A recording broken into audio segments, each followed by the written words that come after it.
Here we're going to be close in a bird's eye kind of view, and we're going to talk about the 12 positions again. So first one is with no obstruction, my inside hand can go straight through and hit. It can be any hit that I'm using. That doesn't matter. It just goes in because there's nothing stopping it.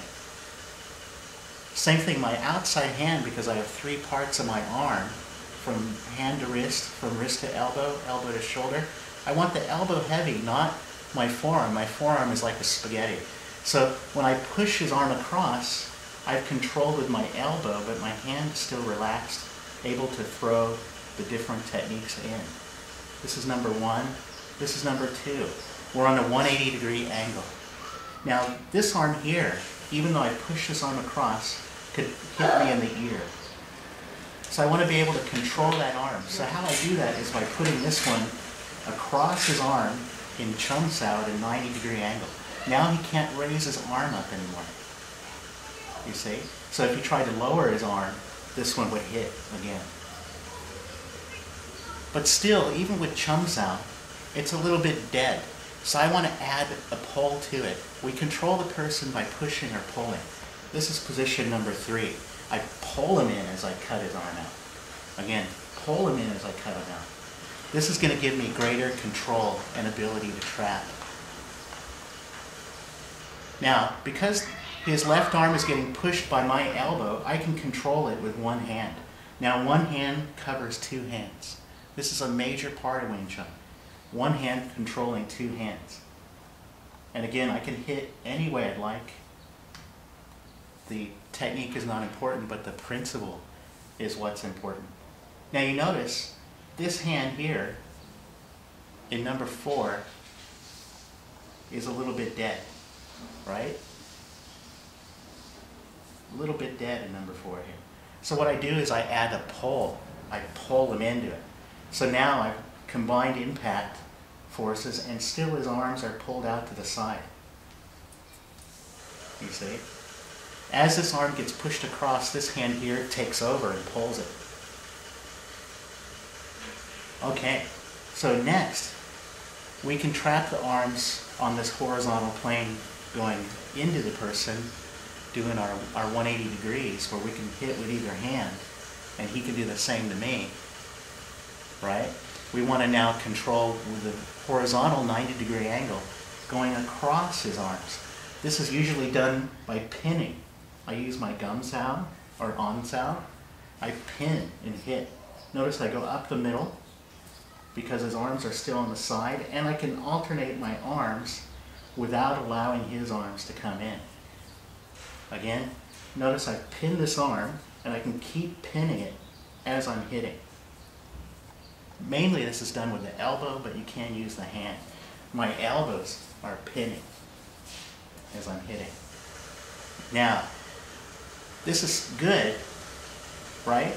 As I'm pushing them across, but pulling and controlling, or pushing and controlling, is much better. That's why in Wing Chun, we often use Pak Sao and Lop Sao interchangeably to push and pull the other guy. In fighting, there's only really 2 things you do, is push or pull the other person.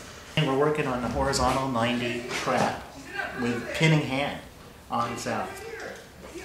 Again, 90 degrees, pinning.